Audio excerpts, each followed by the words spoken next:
Today we gather to celebrate not just the construction of the Caribou Lodge, but also the incredible opportunities this project has provided to further our Play Forever goals.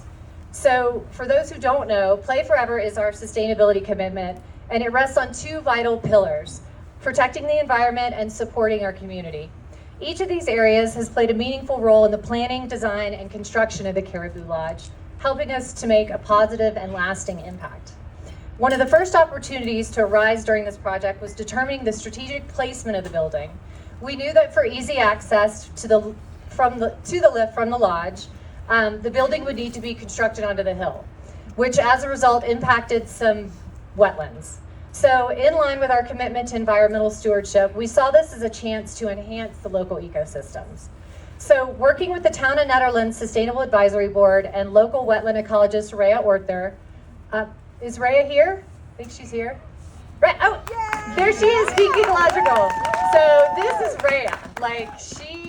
We could not do this without her expertise. She's worked with us for maybe 20 years, right? I don't know. I don't remember a time before Rhea. Yeah. So working with the Town of Nederland's Sustainability Advisory Board and local wetland ecologist Rhea, she basically concocted this amazing idea that aligns closely with our land stewardship goals. The project was not only a way to mitigate environmental impact, but also an example of how we can create a positive ripple effect on natural resources, restoring a once functioning wetland ecosystem. So with the approval of the Sustainability Advisory Board, the Nederland Parks and Recreation Open Space Advisory Board, and multiple meetings with the town's Board of Trustees, we set forth with Rhea's plan to transform a dirt parking lot, once a functioning wetland, back into a healthier ecosystem. The Town of Nederland has been incredibly supportive in this endeavor, providing a truck and staff to assist with the excavation process. Furthermore, the Public Works Department agreed to supply water to help maintain the newly planted shrubs during dry periods. This level of cooperation exemplifies our community's strong commitment to sustainability and environmental restoration. How many people here are from the Town of Nederland? Yeah, guys, thank you. Great, okay, so this project allowed us to deepen our community partnerships and engage local youth in meaningful restoration efforts. Thanks to the wonderful involvement of Nederland's Teens Inc. Youth Corps and the enthusiastic volunteers from Single Track Mountain Bike Adventures, Rhea mobilized a collective force dedicated to planting and nurturing the newly established wetlands. Together, we've restored an area that benefits the local ecosystem and reinforces our role as responsible land stewards. This collective effort ensures that our project will have a lasting positive effect, benefiting both the ecosystem and the community at large. Moreover, the Caribou Lodge represents a significant step toward increasing access for the adaptive community, which is a key aspect of our Play Forever community initiatives. By providing a dedicated space with direct access to lifts and trails, we're removing barriers and creating opportunities for individuals of all abilities to experience the joy of winter sports. This increased accessibility not only enriches the lives of adaptive athletes, but also fosters greater diversity on the mountain. When we embrace inclusivity, we create a vibrant community where everyone feels welcome and valued. This commitment to diversity enhances the culture of our mountain, allowing for a richer, more varied experience for all visitors. By continuing to integrate adaptive sports into our community fabric, we celebrate the uniqueness of every individual and create a stronger, more unified outdoor family. So thank you. I'm particularly proud to share that this building's been designed to meet the 2018 International Green Building Codes. Hans Surdy, our architect, is here. He's been great helping us do this. Symmetry's been amazing. And this building is actually part of the Excel Energy Efficiency business and building program, and reinforcing Eldora's commitment to sustainability. So the lodge also features a remarkable 52.65 kilowatt solar array that generates more than enough energy to fully power the facility. It includes smart controlled lighting, high efficiency HVAC systems, and energy efficient food and beverage equipment.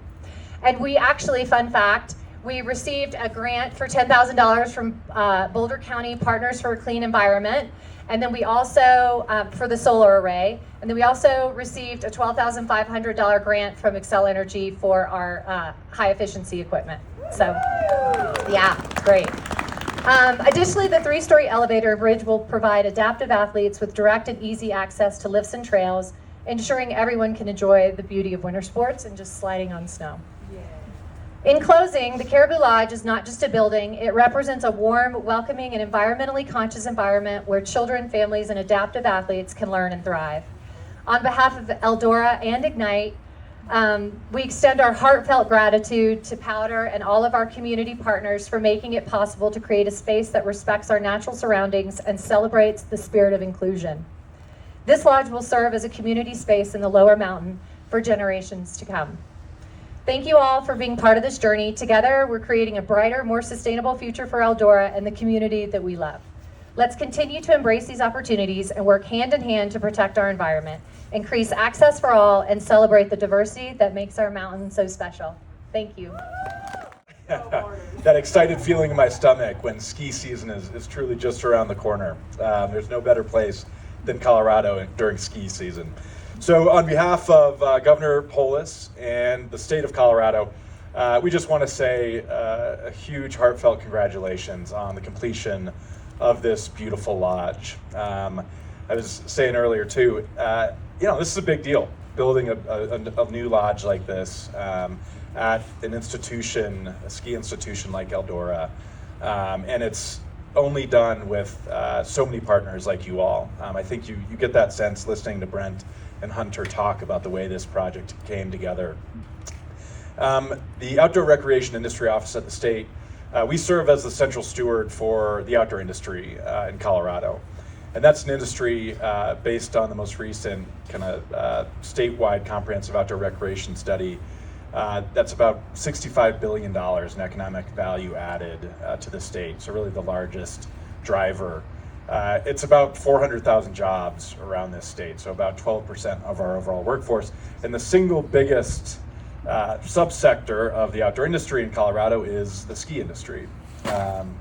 And I should also add that of the overall U.S. ski market, Colorado's got about 29% of that market. So we are by far the largest in market share. So this really, Colorado is the leader in U.S. Skiing and snowboarding. And Eldora plays a really important role in that. Certainly it's smaller than some of our other resorts, but it's, unique in its character, and it's closer to much of the population along the Front Range. It's always been, a super accessible place, more affordable than some other ski resorts, and a place that has been the home to Ignite Adaptive for, I think, nearly 50 years, a long time, I know.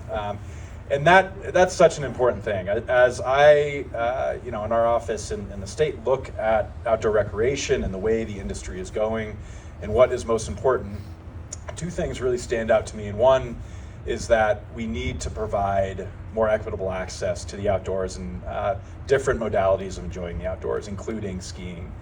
And that has got to be a right and not a privilege. And we still have about 1 million people in this state that don't have that easy, safe, fair access. And so, keeping skiing as affordable as possible, programs like Ignite are incredibly important in that mission. A building like this is a huge step forward in that. The other piece is sustainability and protecting the environment. I think Hunter laid it out well, the commitment to the environment and the solar array here and all the different ways that this is a sustainable building. And so this, is more than just, I think, the groundbreaking for a lodge. It's a great example and a commitment to equity in the outdoors and sustainability. And I applaud, Eldora and all the different partners who made this happen. Many of you here today on this moment. And I know this will be a place where we all gather for many, many decades to come. So again, on behalf of the state and the Outdoor Recreation Industry Office, congratulations. I apologize that the senator couldn't be here, but he's so proud of the work that Eldora, Ignite Adaptive Sports, and really all of you have done to make this building a reality. And thank you very much for really appreciate that. For Ignite Adapt having a new headquarters, and he wanted to send his congratulations on their 50th anniversary of operations for this 24-25 season. Just a huge mile mark for them. I was meeting recently with some veteran service organizations, some wounded vets, as well as the Ukrainians of Colorado, who have folks circling back from the front lines. And unprompted, they brought up what an amazing time they had at Eldora and with Ignite Adaptive Sports, that it was challenging, that it gave them just a break from treatment, from rehab, to really get themselves in a new environment.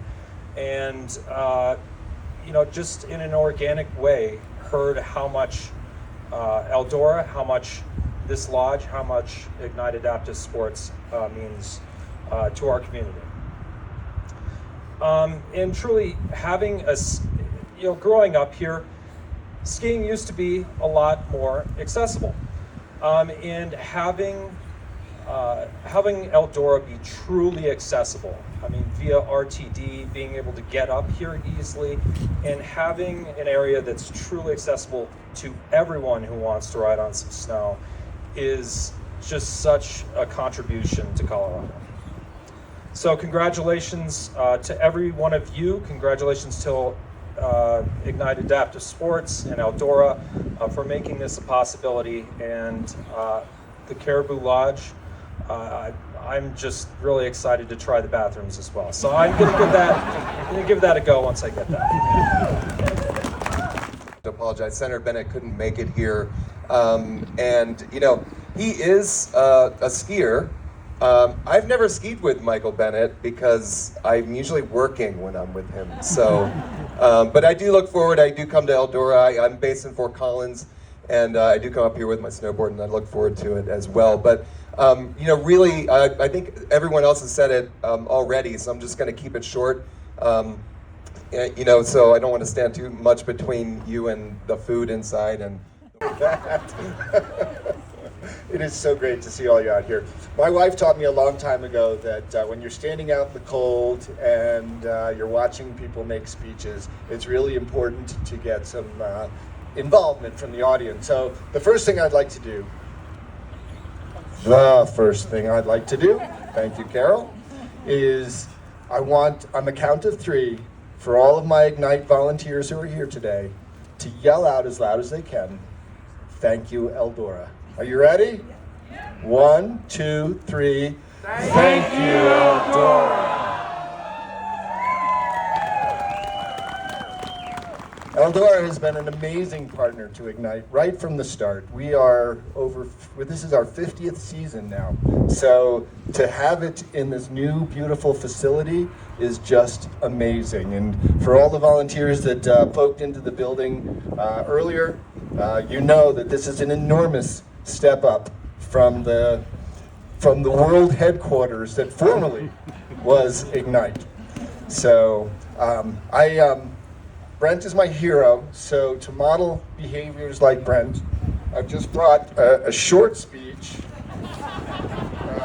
that's only going to take a little while. Actually, it's pretty cold out here, so I have a couple of quick things that I want to say, and then I'm going to move this party along. First and foremost, a little history. I joined Ignite, 16 years ago or something, and David Levin was the chairman and president of Ignite at the time, and we miss him dearly. We really do. He was an amazing individual, and he invited me to get on the board, and I served on the board with him as he started conversations that went along the lines of, these buildings are going to fall down around us any minute. What are you going to do about it? And Brent was very receptive to listening to those. And then unfortunately David passed, and we miss him desperately to this day. But I do want to introduce the Levin family who's here with us today. Roberta, welcome, welcome. David's sister Susan, welcome. And David's kids over here, Becca and Matt. Where's Matt? Matt at the end there. Welcome. We really appreciate you being here and taking the time to see the fruit of what David started the ball rolling on. So thank you so much. So It's been a long, wild road. We have had any number of entertainments along the way, which was a sort of capstone by COVID. So, but through it all, Brent and his crew never wavered at all, and he deserves enormous credit for what is standing behind us right now. So again, a quick thank you to Brent and his team. And with that, I'm just going to say, again, I need a little audience involvement from my favorite volunteers out here today. On the count of 3, a big thank you to Powder, because you have to remember that while Brent approved this and while Brent supported this, it was Powder that ponied up the vast majority of the funds that made this happen. So on 3, thank you, Powder, okay? Ready? 1, 2, 3. Thank you, Powder. All right, with that, I'm going to turn it back over. I know everybody wants to get inside and get... Kevin is a stroke survivor going on 11 years now. In an instant, our life was disrupted, damaged, if you will, to what I thought was beyond repair.